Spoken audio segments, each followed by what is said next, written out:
जय हिंद दोस्तों, स्वागत है आज की एक नई वीडियो में। दोस्तों आज की इस वीडियो में हम कक्षा 12 हिंदी के श्रद्धा मनु चैप्टर का पार्ट 2 लेकर के आ चुके हैं। पार्ट 1 में हमने यहाँ तक की पूरी लिखित व्याख्या को बहुत ही अच्छे तरीके से समझ लिया था और आज की इस वीडियो में हम इस चैप्टर को पूरा फिनिश करने वाले हैं। एक एक पद्यांश इसका बहुत ही अच्छे से आपके दिमाग में जाएगा। बस वीडियो में आपको अंतिम तक जुड़े रहना है। आप सभी लोग मेरी हैंड रिटेन नोट्स भी देख सकते हो। पहले मैं आपको बुक में समझाऊंगा एक एक पद्यांश, फिर उसके बाद अपनी इस नोट्स में दिखाऊंगा कि कैसे आपको लिखना है ताकि पूरे अंक आपको एग्जाम में मिले, आपका एक भी अंक ना छूटे। तो चलिए दोस्तों शुरू करते हैं और आज के इस चैप्टर को बहुत ही आसान तरीके से फिनिश करते हैं। तो यहाँ पर देखिएगा, अगला है, यहाँ देखा कुछ बलि का अन्न, भूत हित रत किसका यह दान, इधर कोई है अभी सजीव हुआ ऐसा मन में अनुमान। अब देखिए, श्रद्धा मनु से कहती है कि मैं जब इस हिमालय पर्वत को देख रही थी, इसकी सुंदरता को देख रही थी, इधर उधर घूम रही थी, तो उस दृश्य को देखते हुए मैंने क्या देखा। मैंने ये देखा कि यहाँ पर कुछ बलि का अन्न पड़ा हुआ है। बलि मतलब होता है दान किया हुआ। बलि मतलब दान किया हुआ, अन्न माने अनाज।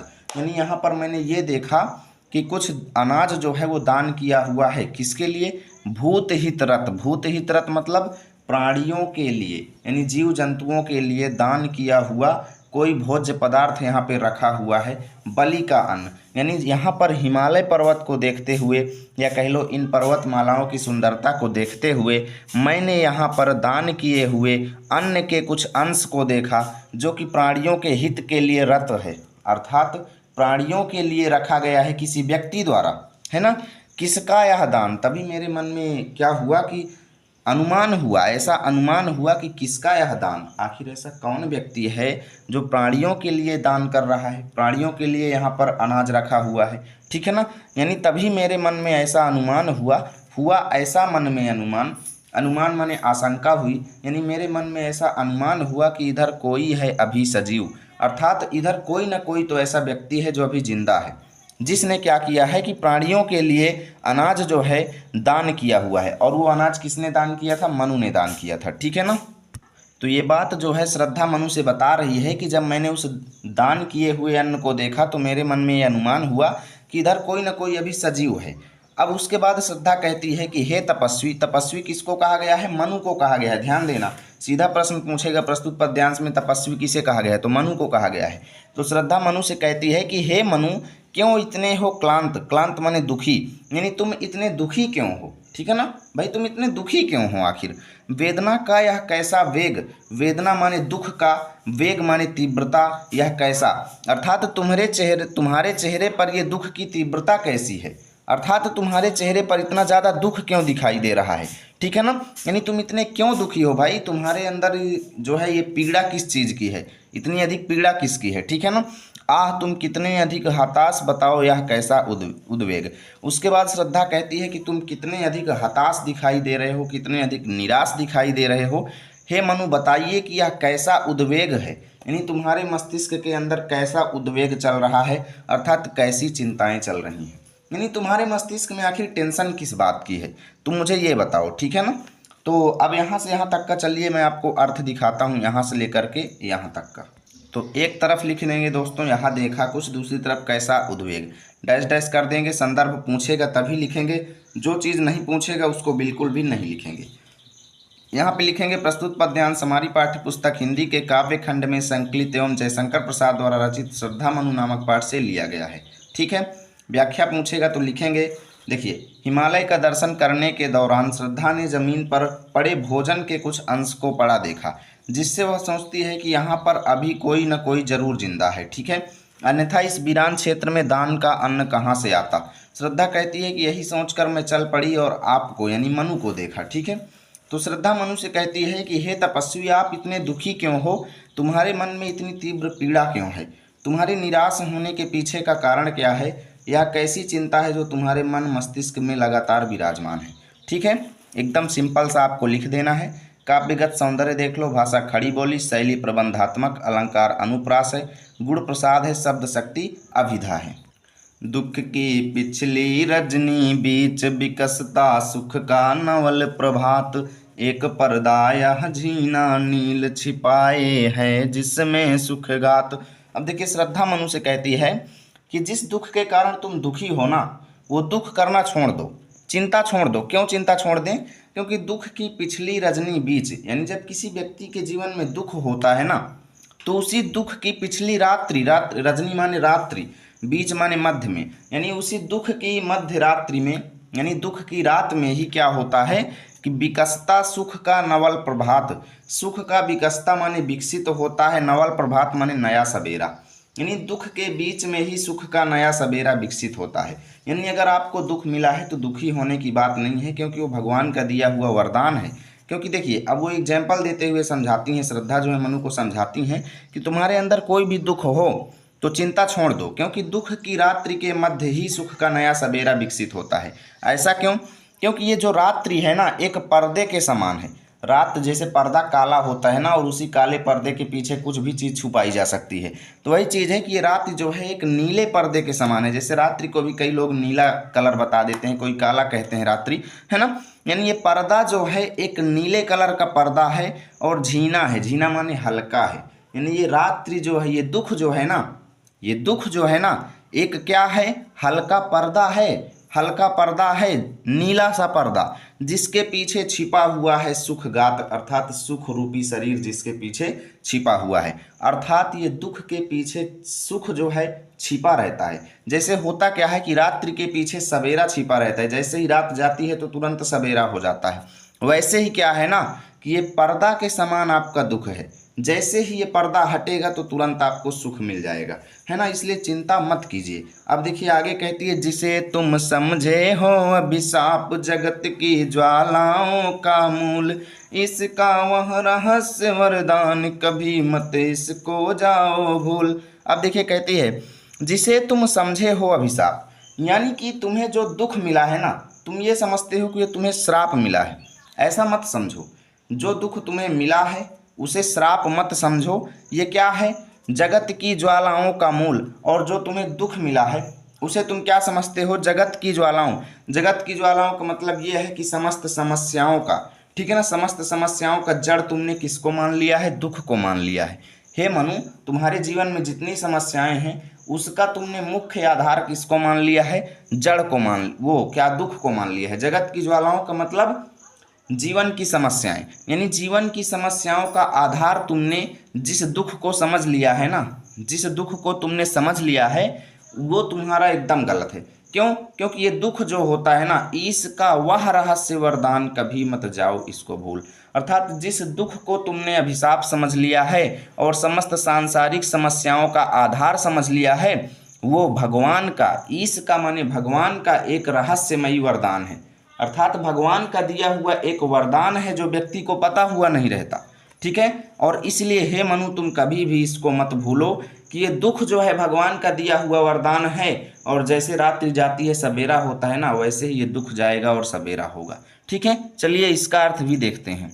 तो देखिए, आप लोगों को एक तरफ लिखना है दुख की पिछली, दूसरी तरफ जाओ भूल, डैश डैश कर देना, संदर्भ पिछले वाले के जैसा सेम टू सेम यहाँ पे लिख लेना है। व्याख्या में लिखेंगे, श्रद्धा मनु को प्रेरित करते हुए कहती है कि दुख की रात के ही मध्य सुख का नया सवेरा उदित होता है। जिस प्रकार प्रभात का प्रकाश अंधकार के महीन पर्दे में छिपा रहता है, उसी प्रकार सुख भी दुख के महीन आवरण में छिपा रहता है। आवरण का मतलब भी पर्दा होता है।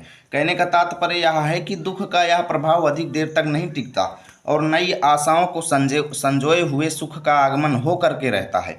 श्रद्धा आगे कहती है कि जिस दुख से परेशान होकर तुमने उसे अभिशाप मान लिया है और उसे ही समस्याओं का कारण समझ बैठे हो, वास्तव में वह दुख ईश्वर से हमें वरदान सदृश प्राप्त हुआ है। सदृश माने समान, यानी वरदान के समान प्राप्त होता है, किंतु इस रहस्य को समझ पाना आसान नहीं है।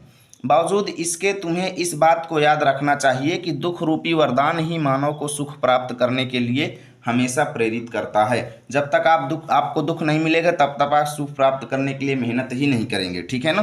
काव्यगत सौंदर्य देखिए, भाषा खड़ी बोली, शैली प्रबंधात्मक, अलंकार रूपक, उपमा अनुप्रास, गुण प्रसाद, शब्द शक्ति लक्षणा। लगे कहने मनु सहित विषाद, मधुर मारुत से ये उच्छ्वास, अधिक उत्साह तरंग आबाद उठाते मानस में सबिलास। अब देखिए, लगे कहने मनु सहित विषाद, यानी विषाद माने दुख होता है, मनु माने कहने लगे, लगे माने लगे, यानी मनु जो है वो दुख पूर्वक कहने लगे। क्या कहने लगे कि ये तुम्हारे मधुर मारुत, मारुत माने हवा होता है, आप सभी लोग जानते हैं, वात हवा या अनिल समीर, ये सभी पर्यायवाची हैं हवा की। यानी कि ये जो तुम्हारे मीठे से बोल हैं ना, ये कैसे लग रहे हैं, मधुर हवा के समान लग रहे हैं।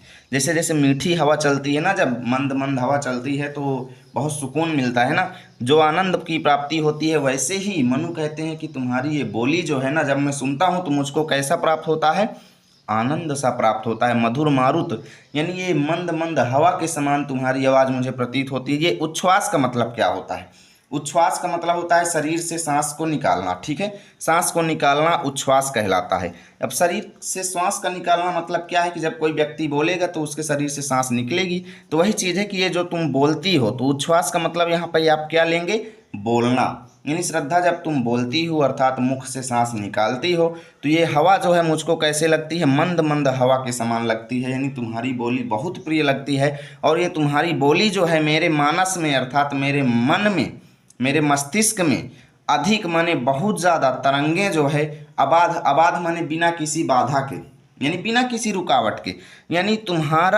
तुम्हारी ये जो बोली है ना, मेरे मन में क्या करती है, सविलास माने प्रेम पूर्वक अत्यंत अत्यंत बिना किसी बाधा के उत्साह की तरंगे अर्थात प्रसन्नता से भरी हुई उत्साह की तरंगे मेरे मन में उत्पन्न करती हैं। यानी तुम्हारी ये बोली जो है मेरे मन में बहुत सारे प्रसन्नता से भरे हुए उत्साह की तरंगे बिना किसी रुकावट के उत्पन्न करती है। ठीक है, चलो आगे देखते हैं। किंतु जीवन कितना निरुपाय, लिया है देख नहीं संदेह, ये संदेश नहीं है, संदेह है, ध्यान देना, ठीक है। निराशा है जिसका परिणाम सफलता का वह कल्पित गेह। अब देखिए मनु कहते हैं किंतु ये जीवन जो है ना, मनुष्य का ये जो जीवन है बहुत निरुपाय है। निरुपाय माने उपायहीन, यानी आजकल ये जो व्यक्ति का जीवन हो गया है ना, बहुत निरुपाय हो गया है, उपायहीन हो गया है। और ये मैंने देख लिया है, लिया है देख नहीं संदेह, इसमें मुझे कोई भी संदेह नहीं है। इस बात को मैंने बहुत ही अच्छे से देख लिया है, इसमें कोई भी संदेह नहीं है। कहते हैं निराशा है जिसका परिणाम सफलता का वह कल्पित गेह। ये मनुष्य का जीवन जो है ना, इसका रिजल्ट हमेशा निराशा ही मिलता है। मनु कहते हैं कि ये मनुष्य का जीवन जो है, इसका रिजल्ट हमेशा निराशा ही मिलती है, हमेशा अप्रसन्नता ही मिलती है। हम सुख की कामना करते हैं और हमेशा दुख ही दुख हमको मिलता है। इसका परिणाम जो है, इस मानव जीवन का परिणाम हमेशा निराशा ही होता है। ये सफलता के रूप में एक कल्पित गेह है। गेह माने घर, यानी एक सफलताओं की कल्पना का घर है, सफलताओं की कल्पना का घर है। अर्थात हम इस जीवन में सफलता की कामना करते हैं, लेकिन इस जीवन का परिणाम हमेशा निराशा ही होता है। यानी हमेशा हमें इसमें डिमोटिवेशन ही मिलता है, कभी भी हमको प्रसन्नता नहीं मिलती इस मनुष्य जीवन में। यानी मनु जो है बहुत ज़्यादा दुखी हो चुके हैं, तभी ऐसी बातें बोल रहे हैं, बाकी ओरिजिनल में ऐसा होता नहीं है दोस्तों। अगर आप मेहनत करते हैं तो इस जीवन में सफलता भी मिलती है, ऐसी बात नहीं है, ठीक है ना। देखिए आपको एक तरफ लिखना लगे कहने मनु, दूसरी तरफ कल्पित गेह, डैश डैश करेंगे, संदर्भ पूर्वक व्याख्या में लिखेंगे। श्रद्धा की बातों को सुनकर मनु कहते हैं कि शीतल मंद पवन की तरह सुखद प्रतीत होने वाले तुम्हारे ये उच्छ्वास निश्चय ही आनंद प्रदान करने वाले और मन को सौंदर्य की अनुभूति से परिपूर्ण कर देने वाले हैं। इनके परिणाम स्वरूप मन में निरंतर ही उत्साह की तरंग हिलोरें ले रही हैं। किंतु इस सच को भी नहीं झुठलाया जा सकता कि मनुष्य का जीवन दुखों से परिपूर्ण है और वह उसके सम्मुख विवश और असहाय है। हम जीवन में अनेक सफलताओं की कामना करते हैं, लेकिन सच्चाई तो यह है कि हमें उन सब का परिणाम एकमात्र निराशा के रूप में ही प्राप्त होता है। इस छोटे से जीवन में हम अपनी विभिन्न इच्छाओं की पूर्ति कभी नहीं कर पाते और एक दिन हमें इस संसार को छोड़कर जाना पड़ता है। अतः कहा जा सकता है कि हमारा जीवन सफलताओं की कल्पनाओं का घर है।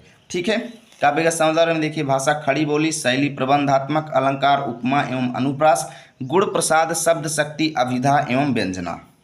कहा आगंतुक ने सस्नेह, अरे तुम इतने हुए अधीर, हार बैठे जीवन का दांव, जीतते मर कर जिसको वीर। अब श्रद्धा कहती है, आगंतुक कौन है, श्रद्धा, क्योंकि श्रद्धा आई हुई है वहां पर, है ना। तो श्रद्धा कहती है सस्नेह माने प्रेम पूर्वक, श्रद्धा मनु से प्रेम पूर्वक कहती है अरे तुम इतने अधीर हो गए हो। इतना अधीर माने बिना धैर्य के, जिसका धैर्य ही ना बंध रहा हो, अधैर्यशाली, ठीक है ना।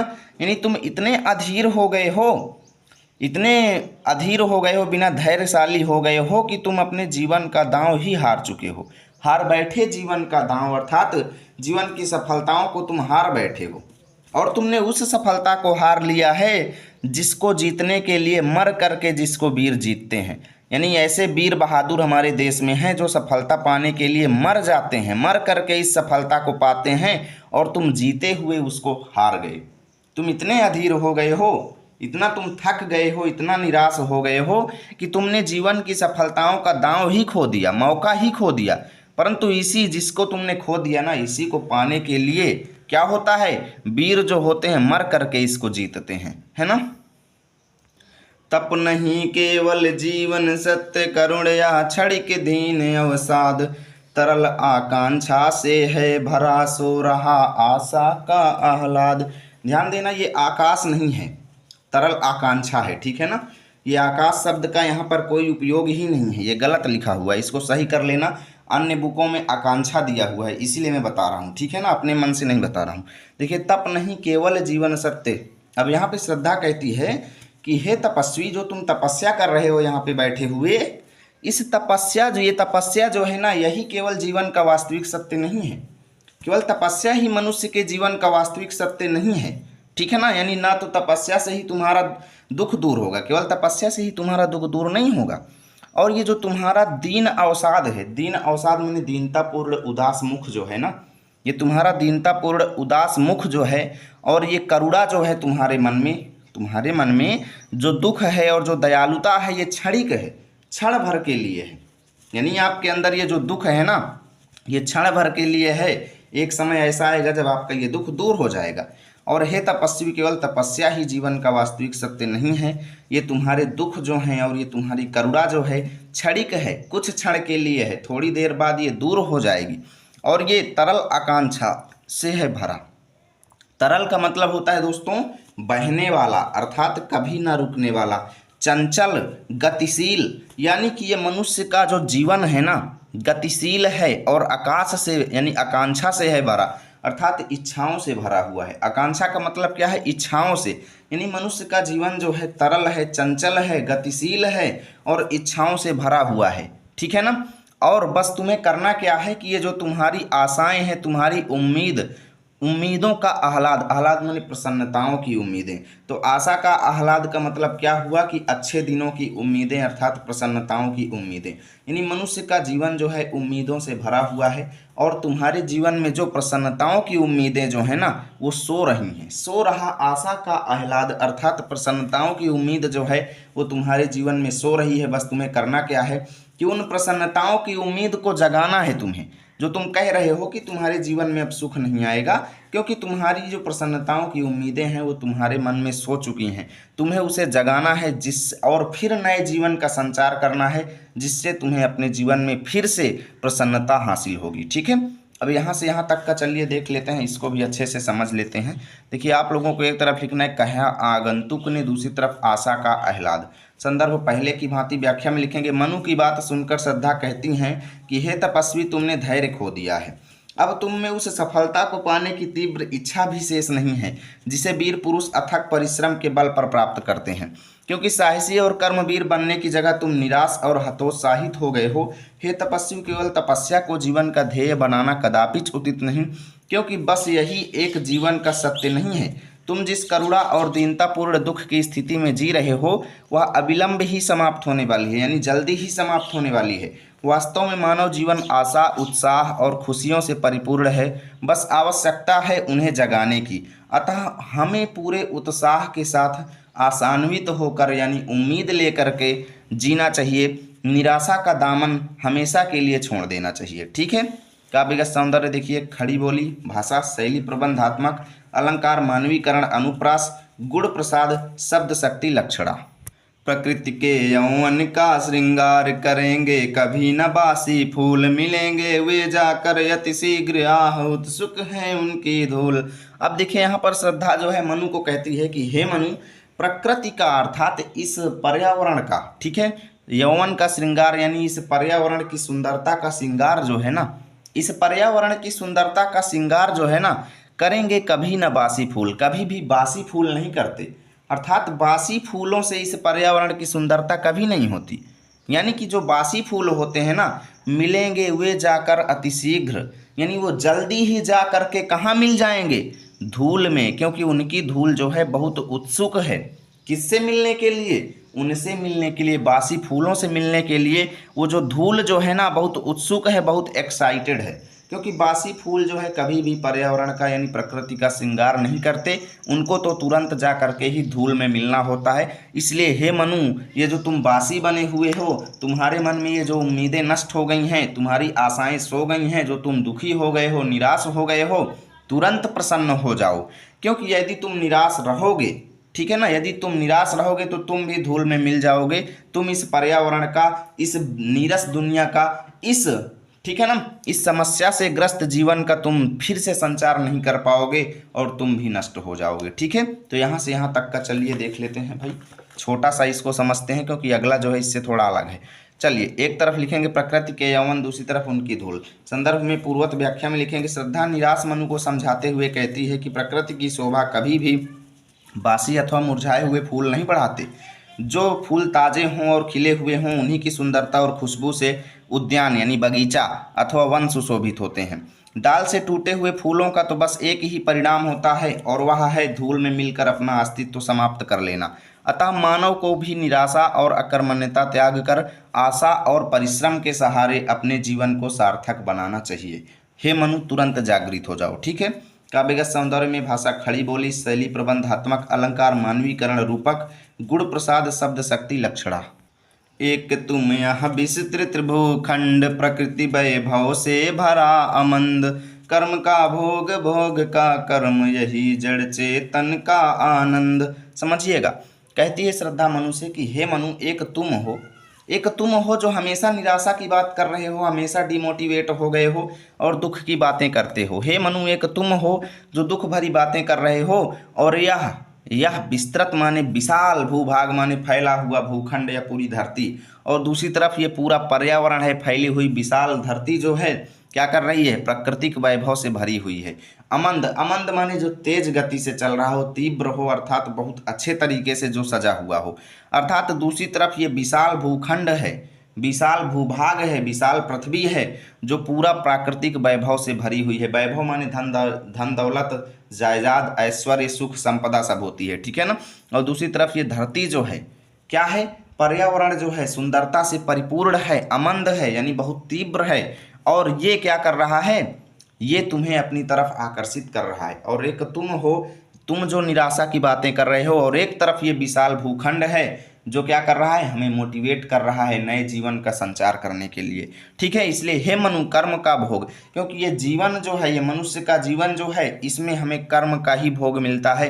अर्थात जो हम कर्म करते हैं वही हमें भोगना पड़ता है, हमारे कर्म का परिणाम हमें अपने जीवन में ही मिलता है, और भोग का कर्म। इसलिए हे मनु, हमें इस पर्यावरण में मिली हुई सुंदरताओं का, प्राकृतिक वैभवों का, प्राकृतिक संसाधनों का भोग करते हुए कर्म करना चाहिए। ठीक है, भोग का कर्म यानी प्राकृतिक संसाधनों का उपयोग करते हुए हमें कर्म करना चाहिए। हमारा जो कर्म है उसे हमें करना चाहिए। ठीक है, और यही जड़ का और चेतन का आनंद है। जड़ चेतन कहा जाता है दोस्तों, जड़ चेतन दो प्रकार के जीव होते हैं। जैसे मनुष्यों को चेतन कहा गया है, यानी जिनमें चेतना होती है उसको चेतन कहा जाता है, और जो जड़ होते हैं अर्थात जैसे पेड़ पौधे इत्यादि हो गए, इनको जड़ कहा जाता है। ठीक है, और चेतन क्या होते हैं, जिनके अंदर चेतना होती है, सुख दुख को जो फील कर सकते हैं, ठीक है, वो चेतन होता है।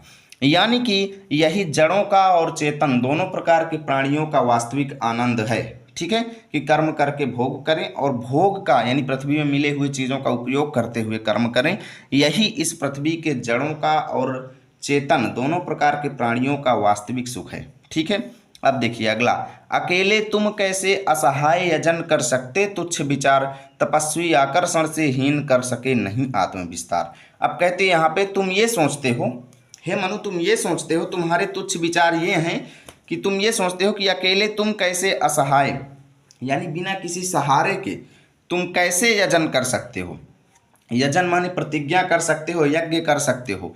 किस चीज़ का यज्ञ कर सकते हो कि देखिए धरती में सभी मानव समाप्त हो गए हैं, और तुम ये सोचते हो कि आखिर मैं कैसे इस धरती में दोबारा मानव को लाऊंगा। ठीक है ना, इस धरती में दोबारा मानव मेरी वजह से कैसे आएंगे, यानी तुम दोबारा ये सोचते हो कि अकेले तुम कैसे असहाय यजन कर सकते हो। तुम सोचते हो कि भाई अकेले मैं क्या ही कर सकता हूँ, केवल इस धरती में मैं अकेला बचा हूँ तो क्या कर सकता हूँ, मैं कुछ नहीं कर सकता हूँ। यही तुम्हारे तुच्छ विचार हैं।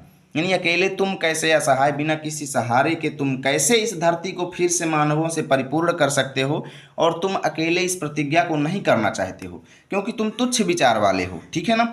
और श्रद्धा मनुष्य कहती है कि हे तपस्वी, तुम आकर्षण से हीन हो, ठीक है। आकर्षण से हीन का मतलब ये है कि तुम्हारे अंदर दीनहीन विचार भरे पड़े हैं, ठीक है। तुम्हारे अंदर दीनहीन विचार भरे पड़े हैं, प्रेम पूर्वक और प्रसन्नता के व्यवहार नहीं भरे पड़े हैं, ठीक है। और कहती है कि हे तपस्वी, हे व्यक्ति, जो व्यक्ति आकर्षण से हीन होते हैं ना, जो व्यक्ति दीनहीन विचार वाले होते हैं ना, कर सके नहीं आत्म विस्तार, वह स्वयं का विस्तार नहीं कर पाते, अर्थात वो स्वयं को विकसित नहीं कर पाते और वो भी गर्त में मिल जाते हैं। यानी कि तुम ये मत सोचो कि तुम अकेले इस धरती पर मानव को लाओगे, इसमें मैं तुम्हारे साथ हूँ, तुम मुझे अपनी पत्नी स्वीकार कर लो, ठीक है ना। वो अगले पद्यांश में कहेगी श्रद्धा अगले पद्यांश में मनु से कहेगी कि तुम मुझे अपनी पत्नी स्वीकार कर लो और मैं तुम्हारा साथ दूंगी, ठीक है। और यहाँ पर फिर से मनुष्य आएंगे, ये जो धरती मनुष्य से हीन हो गई है, यहाँ पर फिर से मानव जाति विकसित होगी। तो यहाँ से लेकर के यहाँ तक की व्याख्या चलो देख लेते हैं ताकि आपका सारा डाउट क्लियर हो जाए। आपको एक तरफ लिखना है एक तुम, दूसरी तरफ आत्म विस्तार। संदर्भ पहले की भांति व्याख्या में लिखेंगे। श्रद्धा निराशा से भरे मनु के अंदर आशा के दीप जलाना चाहती है। वह कहती है कि एक और तुम हो कि बस निराशा और असफलता की ही बातें करते हो, और दूसरी ओर प्राकृतिक संपदाओं से परिपूर्ण यह विशाल भूभाग है जो हमें प्रतिदिन आशाओं और उत्साह से भरकर कर्मवीर बनने का संदेश देता रहता है। इस धरती में जड़ और चेतन सभी प्रकार के जीवों का बस एक ही गुण है कि उन्हें उनके कर्म का ही फल मिलता है। इसलिए हमें फल पाने की इच्छा त्याग कर केवल कर्म करना चाहिए। हमें प्रकृति के संसाधनों का उपभोग करते हुए कर्म करना चाहिए। श्रद्धा मनुष्य कहती है कि आपके, ठीक है, आपके विचार बड़े ही तुच्छ हैं, यानी नीच हैं। हे तपस्वी, जो लोग दीनहीन विचारों वाले होते हैं वह कभी भी स्वयं को सफल नहीं बना पाते। इसलिए यदि तुम अकेले यज्ञ करोगे तो सफल नहीं होगे। यानी अगर तुम अकेले इस धरती में व्यक्तियों को लाने की कोशिश करोगे तो सफल नहीं होगे, क्योंकि यज्ञ के दौरान पत्नी का होना जरूरी है। अतः हे तपस्वी, तुम्हें जीवन से अलग होकर जीने की इच्छा त्याग देनी चाहिए और कर्मवीर बनकर जीने का संकल्प लेना चाहिए, ठीक है। देखिए, काव्यगत सौंदर्य, भाषा खड़ी बोली, गुण प्रसाद, शैली प्रबंधात्मक, अलंकार अनुप्रास, शब्द शक्ति लक्षणा। समर्पण लो सेवा का सार, सजल संस्कृति का यह पतवार, आज से यह जीवन उत्सर्ग, इसी पद तल में विगत विकार। अब देखिए यहाँ पे श्रद्धा जो है मनु से कह रही है कि हे तपस्वी, हे मनु, तुम मेरा ये समर्पण जो है ना ले लो। समर्पण लो यानी मैं तुम्हें क्या कर रही हूँ, समर्पित कर रही हूँ, अर्थात मैं अपने आप को तुम्हारे चरणों में समर्पित कर रही हूँ और मेरा ये समर्पण जो है तुम स्वीकार करो। और मेरे इस समर्पण का मतलब क्या है, इसका सार क्या है, ठीक है ना। देखिए, समर्पण लो और सेवा का सार, यानी मेरा ये समर्पण जो है ना, इसका मुख्य सार जो है, इसका मुख्य अर्थ जो है क्या है, सेवा, यानी मनुष्यों की सेवा। यानी कि मनुष्य जाति को हम विकसित करेंगे और यहाँ पर हम उनकी सेवा करेंगे, ठीक है ना। यानी कि मेरा ये समर्पण स्वीकार कर लो। मैं अपने आप से इस धरती पर मानव जाति को पुनः विकसित करना चाहती हूँ, ठीक है। और मेरे इस समर्पण का मुख्य आधार क्या है कि मैं आपकी सेवा करना चाहती हूँ, ठीक है ना, क्योंकि आप बहुत दुखी दिख रहे हैं, ठीक है। उसके बाद कहती है कि मेरा समर्पण यदि तुम स्वीकार कर लेते हो तो ये मैं जो होंगी कैसे होंगी, एक सजल, सजल माने जल से युक्त, संस्कृत माने संसार के लिए एक पतवार के समान होंगी। यानी जैसे ये संसार जल में डूबा हुआ है ना, जलमग्न है, अर्थात प्रलय काल है, सभी जगह जल ही जल भरा हुआ है, तो यानी जल से युक्त इस संसार के लिए मैं एक पतवार के समान होंगी, जिससे तुम इस मानव जाति को जल से बाहर निकाल सकते हो, अर्थात बचा सकते हो, ठीक है। जैसे नाव कोई डूब रही हो और वहाँ पे पतवार ना हो और पतवार मिल जाए तो पतवार के सहारे उस नाव को आप बचा सकते हैं। यानी कि मेरा ये समर्पण जो है ना, जल से युक्त संसार के लिए पतवार की भांति काम करेगा।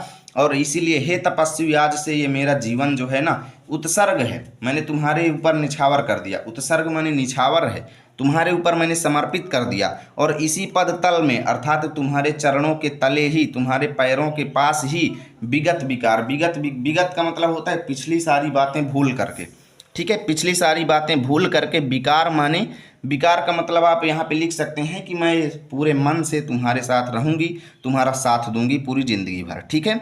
तो देखिएगा, अच्छे से समझिएगा, यहाँ पर कई लोगों को डाउट होता है, यानी कि हे तपस्वी तुम मेरा समर्पण स्वीकार कर लो, मैं तुम्हारी सेवा करना चाहती हूँ, और मेरा ये समर्पण यदि तुम स्वीकार कर लेते हो तो ये जल से युक्त संसार के लिए पतवार की भांति होगा, और आज से मेरा जीवन जो है तुम्हारे लिए निछावर है, बलिदान है, और तुम्हारे चरणों में मैं क्या कर रही हूँ, सारे दुखों को भूल करके, तुम्हारी सारी बातें भूल करके मैं पूरे तन मन धन से तुम्हारी सेवा में लगी हूँ। ठीक है। उसके बाद कहती है, बनो संस्कृति के मूल रहस्य तुम्ही से फैलेगी वह भेल, विश्व भर सौरभ से भर जाए सुमन के खेलो सुंदर खेल। ठीक है। कहती है कि तुम इस संस्कृति के मूल रहस्य बन जाओ, अर्थात इस संसार का जो अब नया संसार बनेगा ना, इसके तुम मेन आधार बन जाओ, मुख्य जड़ बन जाओ। ठीक है। और तुम्हें से फैलेगी वह बेल, कौन सी बेल, मानव जाति रूपी बेल, यानी मनुष्य जाति की जो बेल नष्ट हो चुकी है, मनुष्य जो है सभी जो खत्म हो चुके हैं इस प्रलय काल में, तो तुम चाहो तो यहाँ पे फिर से मनुष्य रूपी जाति की बेल जो है वो फिर से बढ़ सकती है, और यहाँ पर फिर से मनुष्य जाति विकसित हो सकती है। ठीक है। और इसीलिए हे तपस्वी, ये पूरा संसार जो है, विश्व जो है सौरभ से भर जाए, सुगंध से भर जाए, पूरा संसार जो है महक से भर जाए, इसीलिए तुम्हें करना क्या है कि मानव जाति रूपी फूलों के, ठीक है, मानव जाति रूपी फूलों के सुंदर खेलों को खेलना है। मानव जाति रूपी फूलों के सुंदर खेलों को खेलना है, अर्थात एक मनुष्य जो है अपनी ज़िंदगी में जौन जौन से सुंदर क्रीड़ा करते हैं ना, वही क्रीड़ा तुम्हें, वही क्रियाएं तुमको भी करना है, जिससे यहाँ पर फिर से मानव जाति विकसित हो जाएगी। ठीक है। अब देखिए, यहाँ से लेकर के यहाँ तक की व्याख्या चलो मैं आपको बताता हूँ। देखिए, आपको एक तरफ लिखना है समर्पण लो सेवा, दूसरी तरफ सुंदर खेल। ठीक है, डैश डैश कर देना, संदर्भ पूर्वक लिखेंगे, व्याख्या लिखेंगे। श्रद्धा मनु से कहती है कि मैं तुम्हारी सेवा करना चाहती हूँ, इसलिए तुम मुझे स्वीकार कर लो। इस प्रकार मेरा सेवा कर्म इस, ठीक है, इस जल से युक्त यानी सजल अर्थात जल से युक्त अर्थात समस्याओं से युक्त संसार में पतवार बनकर लोक कल्याण में सहायक होगा। ठीक है। उसके बाद लिखेंगे, तुम्हारे पिछले सभी दोषों को भुलाकर मैं आज से अपना जीवन तुम्हें सौंप रही हूँ। ठीक है। जग के कल्याण के लिए मुझे अपनी पहली पत्नी स्वीकार कर लो, अपनी पत्नी स्वीकार कर लो। श्रद्धा कहती है कि हे तपस्वी, मुझे अपनाकर सृष्टि को आगे बढ़ाने में सहायक बनो और इसके रहस्यों अर्थात जीवन मरण के सच का साक्षात्कार करो। तुम्हारे द्वारा ही सृष्टि की बेल जीवन पा सकेगी। अतः मुझे अपनी पत्नी स्वीकार कर लो, संसार रूपी बेल को सूखने से बचा लो। तुम्हारे ऐसा करने से अर्थात सृष्टि के सुंदर खेलों को खेलने से संपूर्ण विश्व मानव रूपी सुगंधित पुष्पों से महक उठेगा और प्रकृति खुश होकर झूमने लगेगी। ठीक है। काव्यगत सौंदर्य में देखिए, भाषा खड़ी बोली, शैली प्रबंधात्मक, अलंकार अनुप्रास यमक, गुण माधुर्य, शब्द शक्ति, अभिधा। और यह क्या तुम सुनते नहीं, विधाता का मंगल वरदान, शक्तिशाली हो विजयी बनो, विश्व में गूंज रहा जयगान। देखिएगा, अब यहाँ पे श्रद्धा मनु को मोटिवेट करते हुए कहती है कि हे तपस्वी, और यह क्या तुमने सुना नहीं, क्या तुमने सुना नहीं, ये चीज़ क्या नहीं सुना कि विधाता का मंगल वरदान, यानी विधाता का एक वरदान है। विधाता का वरदान क्या है? विधाता का कहना ये है कि शक्तिशाली हो, हे मनुष्यों शक्तिशाली हो और विजयी बनो, अर्थात हमेशा जीतो और शक्तिशाली बनो, पावरफुल बनो।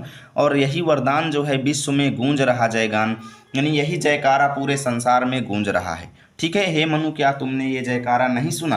क्योंकि भगवान का कहना ये है कि शक्तिशाली हो और विजयी बनो, यानी पावरफुल हो और सभी जगह से जीतो। ठीक है। और यही संसार में सभी जगह गूंज रहा है। ठीक है ना। इसलिए डरो मत अरे अमृत संतान, इसलिए हे अमर इंसान, हे अमृत संतान, क्योंकि देखिए तुम अमर हो, क्योंकि तुम्हें मरना होता तो तुम भी प्रलय काल में मर जाते। ठीक है ना। इसीलिए हे मनु, डरो मत अरे अमृत संतान, यानी अमृत के समान संतान, आप डरिए मत, क्योंकि आपकी मंगलमय वृद्धि जो है, यानी आपका जीवन आगे बढ़ने के लिए अग्रसर है। ठीक है। अग्रसर है मंगलमय वृद्धि, यानी ये मानव जाति की बेल जो है आगे बढ़ने के लिए अग्रसर है। और पूर्ण आकर्षण जीवन केंद्र, यानी तुम्हारा जीवन जो है ना, पूरा जीवन जो है तुम्हारा ना, पूर्ण जीवन माने पूरा जीवन जो है आकर्षण का केंद्र है। अर्थात तुम्हारा जीवन जो है ना लोगों को अपनी तरफ आकर्षित कर रहा है, अर्थात तुम्हारा जीवन इतना चमत्कारी है, इतना प्रभावशाली है, इतना दिव्य है कि ये आकर्षण का केंद्र है। और इसीलिए तुम अपने कर्तव्यों का निर्वहन करना शुरू कर दो। तुम्हारे पास सारी समृद्धि, समृद्धि माने धन जायदाद, ठीक है, और सकल समृद्धि माने संपूर्ण समृद्धि तुम्हारे पास अपने आप खींची आवेगी। यानी तुम्हारे शरीर में इतना चमत्कार है, इतना जो है तेज दिख रहा है कि सारी समृद्धि, सारा धन जायदाद तुम्हारे पास अपने आप आ जाएगा। ठीक है। बस तुम अपना कर्तव्य करना शुरू कर दो। ठीक है। तो अब यहाँ से यहाँ तक का चलो देख लेते हैं पूरा व्याख्या और इसको भी अच्छे से समझते हैं। तो आप लोगों को एक तरफ लिखना है और यहाँ क्या, दूसरी तरफ सकल समृद्धि लिखेंगे। संदर्भ पूर्वक व्याख्या में लिखेंगे श्रद्धा मनु से कहती है कि तुमने इस संसार की रचना करने वाले विधाता का कल्याणकारी वरदान नहीं सुना, जिसमें उन्होंने कहा है कि शक्तिशाली बनकर विजय प्राप्त करो। श्रद्धा कहती है कि हे मनु, तुम इस नवीन सृष्टि का विकास करने के लिए तैयार हो जाओ। किसी भी प्रकार की आशंका से भयभीत ना हो, क्योंकि कल्याणकारी उन्नति तुम्हारे सम्मुख है। तुम्हारा जीवन आकर्षण से भरा है, अतः सभी सुख समृद्धियां और वैभव स्वयं ही तुम्हारे सम्मुख उपस्थित हो जाएगा। ठीक है। काव्यगत सौंदर्य में देखिए, भाषा खड़ी बोली, शैली प्रबंधात्मक, अलंकार अनुप्रास, गुण प्रसाद, शब्द शक्ति, अभिधा। विधाता की कल्याणी सृष्टि सफल हो, इस भूतल पर पूर्ण पटे सागर, बिखरे ग्रह पुंज और ज्वालामुखियां हो चूर्ण। अब देखिए यहाँ पे श्रद्धा कहती है मनु से कि ये मनुष्य जाति जो है ना, ये मनुष्य जाति जो है ना, ये कल्याणकारी है। ठीक है, मनुष्य की सृष्टि जो है ये कल्याणकारी है। इसलिए कहते हैं कि हे मनु, ये जो विधाता ने बनाई हुई सृष्टि, अर्थात विधाता ने जो मनुष्य को बनाया हुआ है, ये सृष्टि जो है विधाता की रचना, सृष्टि माने रचना भी होता है, यानी विधाता की ये रचना जो है, अर्थात विधाता ने, भगवान ने जो मनुष्यों को बनाया है ना, ये कल्याणकारी है। ठीक है, ये कल्याणकारी है और तुम यदि चाहोगे, ठीक है, यदि तुम चाहोगे तो ये पूरा जो है सफल हो जाएगा, यानी विधाता की ये सृष्टि जो है सफल हो जाएगी, इस भूतल पर यानी इस धरती पर परिपूर्ण हो जाएगी। अर्थात ये विधाता की सृष्टि पूरे धरती पर फैल सकती है यदि तुम चाहोगे। ठीक है, और जैसे ही मनुष्य की जाति पूरे धरती पर फैलेगी तो इससे होगा क्या कि जितने भी सागर उफन रहे हैं वो सब पट जाएंगे, अर्थात जिन समुद्रों की वजह से ये प्रलय काल हो रहा है वो सब भर जाएंगे, उनके ऊपर से माटी ढक जाएगी। ठीक है, मिट्टी पड़ जाएगी उनके ऊपर से और वो पट जाएंगे, जैसे कुआं को पाट दिया जाता है ना जब उसका उपयोग नहीं होता, तो वैसे ही कहते हैं कि समुद्र भी क्या हो जाएगा, पट जाएगा। जैसे ही मनुष्य जाति सभी जगह पे विकसित हो जाएगी तो समुद्र जो अभी प्रलय मचा रहा है ना, ये भी शांत हो जाएगा। और ये जब ग्रह पुंज माने जितने भी ग्रह और नक्षत्र हैं ना, सब यहाँ वहाँ बिखर जाएंगे। बिखरे माने बिखर जाएंगे, ग्रह और पुंज माने तारे और ग्रह जो हैं यहाँ वहाँ पर बिखर जाएंगे और मनुष्य की इस जाति की खुशियाँ मनाएंगे। ठीक है ना, यानी मनुष्य जाति के विकसित होने की खुशियाँ मनाएंगे। और ये जो ज्वालामुखियाँ हैं ना, ये चूर्ण हो जाएंगी, यानी जो ज्वालामुखी पर्वत जो हैं अभी क्या कर रहे हैं, मनुष्य का विनाश कर रहे हैं ना, तो जैसे ही मनुष्य पूरी धरती में फैल जाएगा तो ज्वालामुखी भी शांत हो जाएंगे। कहने का मतलब ये है कि मनुष्य सभी प्राकृतिक आपदाओं पर विजय प्राप्त कर लेगा, मनुष्य को कोई नष्ट करने वाला नहीं रह जाएगा। ठीक है, जितने भी प्राकृतिक आपदाएं हैं वो सब शांत हो जाएंगी, हे मनु, यदि तुम चाहो तो। ठीक है, क्योंकि जितने भी प्राकृतिक आपदाएं हैं ना, उन्हें क्या करेगा, ये मनुष्य जो है ना, सदर्प माने घमंड सहित, अभिमान पूर्वक, गर्व पूर्वक उन सभी प्राकृतिक आपदाओं को ये मनुष्य जो है ना, चिनगारी के समान, चिनगारी सदर्प माने चिनगारी के समान क्या कर देगा, कुचलती रहे खड़ी सानंद, सानंद माने आनंद पूर्वक ये मानव प्रजाति जो है ना, सभी प्राकृतिक आपदाओं को चिनगारी के समान कुचल देगी अपने पैरों से। ठीक है, यानी सभी प्राकृतिक आपदाओं को ये मानव जाति जो है ना, आनंद पूर्वक और गर्व पूर्वक, ठीक है, एक चिनगारी के समान खड़ी होकर के कुचल देगी। जैसे चिनगारी को लोग पैरों तले कुचल देते हैं ना, वैसे ही क्या होगा कि इन सभी प्राकृतिक आपदाओं को ये मनुष्य जाति जो है नष्ट कर देगी। और इसीलिए आज से मानवता की कीर्ति, यानी यदि तुम चाहोगे तो ये मनुष्य जाति की कीर्ति जो है ना, मनुष्य का यश जो है ना, मनुष्य जाति का यश जो है, कीर्ति माने यश, ठीक है, ये ना तो हवा के चलते बंद होगा और ना ही पानी, ये धरती के चलते और ना ही जल में। यानी अगर आप जल में रहे ना बंद, अर्थात मनुष्य का यश जो है ना तो हवा के रोके रुकेगा, ना तो इस विस्तृत भूभाग में कहीं पे रुकेगा, अर्थात पूरे भूभाग पे फैल जाएगा, और ना ही पानी में रुकेगा, अर्थात मनुष्य सभी जगह विजय प्राप्त कर लेगा, हवा में भी विजय प्राप्त कर लेगा। हवा का टेम्परेचर वैसा हुआ, आप जानते भी हैं आजकल हवा का टेम्परेचर भी मनुष्य की इच्छा के हिसाब से बदलता है ना, एसी वगैरह सभी जगह रहते हैं। यानी कि मनुष्य जो है ये सभी से जीत जाएगा, हवा से भी और पृथ्वी पर भी सभी जगह फैल जाएगा, और जल में भी मनुष्य का राज हो जाएगा। यानी कोई भी प्राकृतिक आपदा व्यक्ति के ऊपर आक्रमण नहीं कर पाएगी यदि तुम चाहो तो। ठीक है, चलो इसको भी देखते हैं और इसको भी अच्छे से समझते हैं। देखिए, आप लोगों को एक तरफ लिखना है विधाता की कल्याणी, दूसरी तरफ रहे न बंद। संदर्भ पूर्वक लिखेंगे, व्याख्या में लिखेंगे, श्रद्धा मनु से कहती है कि मानव सृष्टि संसार के समस्त जीव जंतुओं एवं प्रकृति के लिए कल्याणकारी है। ठीक है, तुम अपने मानवोचित कर्तव्यों का निर्वहन करके ईश्वर द्वारा रचित इस सृष्टि के क्रम को चलाने में अपना योगदान दो। तुम्हारे योगदान से मानव शक्ति के द्वारा सारे उफनते समुद्रों पर नियंत्रण प्राप्त कर लिया जाएगा। सारे ग्रह नक्षत्र चारों ओर फैलकर सृष्टि को आलोकित करते हुए मानव शक्ति का गुणगान करेंगे। उसके सम्मुख समस्त विनाशकारी ज्वालामुखी शांत हो जाएंगे और मनुष्य समस्त प्राकृतिक आपदाओं पर विजय प्राप्त कर उनसे होने वाली हानियों से समस्त जीवों की रक्षा करेगा।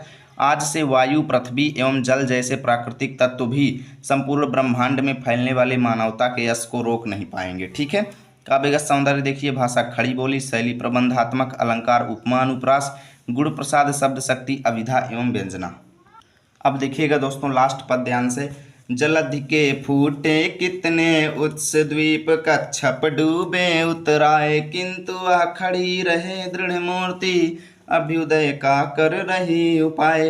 अब देखिए समझा रही है श्रद्धा, कहती हैं देखिए समुद्र जो है आज कितना फूटा, समुद्र के फूटे कितने उत्स माने स्रोत, यानी इस समुद्र के बहुत सारे आज स्रोत फूटे और पूरी धरती पर प्रलय आ गया। ठीक है ना, यानी समुद्र के स्रोत फूटे, समुद्र कई जगहों से बिखरा और इतना पानी निकला कि पूरी धरती डूब गई। ठीक है, समुद्र कई जगहों से टूटा फूटा और बहुत सारे स्रोत फूटे इसके, जिससे हुआ क्या कि कई महाद्वीप डूब गए। महाद्वीप तो आप जानते ही होंगे। ठीक है, कई महाद्वीप डूब गए और कछुए भी डूब गए।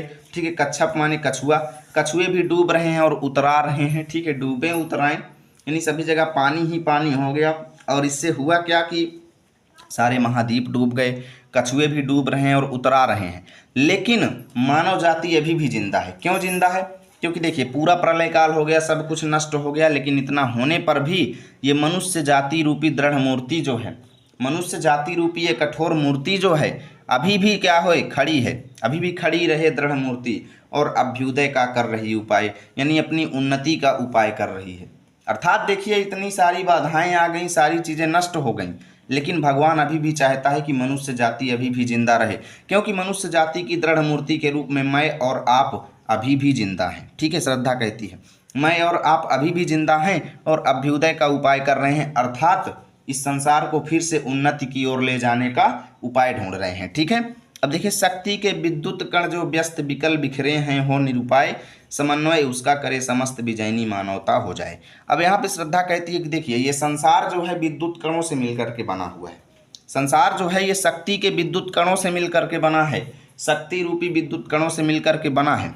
ठीक है, जो व्यस्त हैं, विकल बिखरे हैं, यानी विकल यानी व्याकुल होकर इधर उधर बिखरे हैं। और जब तक ये शक्ति के यानी विद्युत के कण जो हैं यहाँ वहाँ बिखरे रहते हैं ना, तो ये क्या हो जाते हैं, हो निरुपाय, निरुपाय हो जाते हैं, उपायहीन हो जाते हैं, किसी काम के नहीं रह जाते।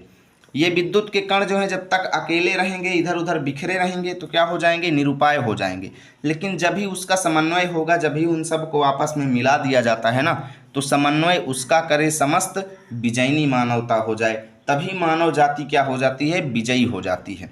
विजयनी मानवता हो जाए अर्थात तभी मानव जाति का निर्माण हो जाता है। अब इसका मतलब क्या है भाई, कि संपूर्ण संसार जो है, ठीक है, विद्युत के कणों से मिलकर के बना है, वैसे ही मनुष्य रूपी विद्युत कणों से। और ये जो मनुष्य जो हैं इधर उधर जब बिखरे रहते हैं ना, तो इससे मानव जाति का विकास नहीं होता। लेकिन यही मनुष्य जाति जब आपस में मिल जाते हैं तो क्या होता है, विजयनी मानवता हो जाए, अर्थात मनुष्य जाति सभी जगह पर विजय प्राप्त कर लेती है। ठीक है, अब चलिए इसको भी देख लेते हैं और यहाँ से आपका चैप्टर भी आज फिनिश हुआ। चलिए इसके पहले अर्थ को देख लेते हैं।